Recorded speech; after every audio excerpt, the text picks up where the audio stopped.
আল্লাহ তাআলা যদি দয়া করে আমাদেরকে মাফ না করে, আমাদের বাঁচার কোনো উপায় নাই। আপনি কি ভেবেছেন আপনার নামাজ দিয়ে আপনি জান্নাতে যাবেন?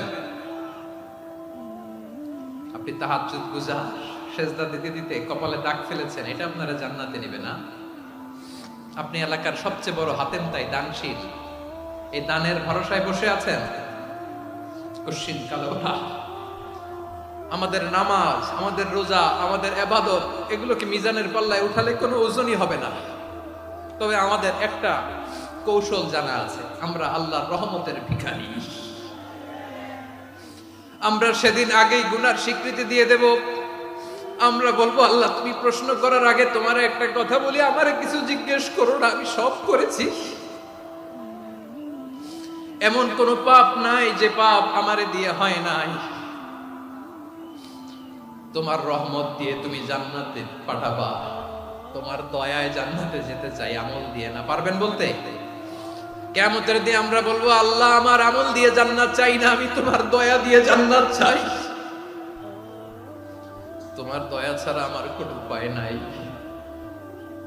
কারণ আল্লাহ যদি বিচার করে, বাঁচার কারো উপায় নাই। আল্লাহ যদি বলে ফেলেন তুই এটা করলি কেন, ওখানে গেলি কেন, কোরআনে 1000 বার নিষেধ করলাম তারপরেও এই পাপে জড়ালি কেন, এরকম প্রশ্ন ছুড়ে দিলে আমার উত্তর আছে?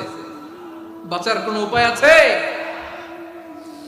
রোজ হাসরে হে আল্লাহ আমার করোনা বিচার, আল্লাহ করোনা বিচার। বিচার চাহি না তব দয়া চাই, এ গুনাহগার করোনা বিচার। আপনার আমল দিয়ে জান্নাতে যাবেন? কি দিয়ে যাবেন? আল্লাহর দয়া দিয়ে। আল্লাহর রহম আর দয়া ছাড়া কেউ জান্নাতের চেহারাও দেখতে পাবে না।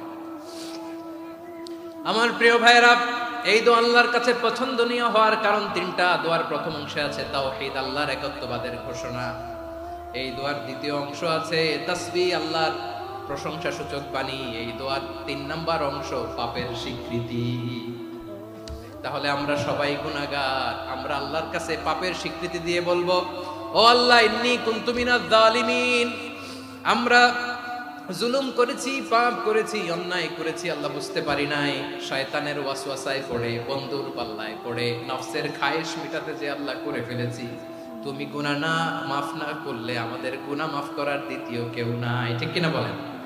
এভাবে অনুতপ্ত হয়ে যদি আল্লাহর কাছে দোয়া করেন, দেয়ালে পিঠ থেকে গেছে, কোন রাস্তা নাই বের হওয়ার, ওই মুহূর্তেও আপনাকে বিপদ থেকে উদ্ধার করবে কে?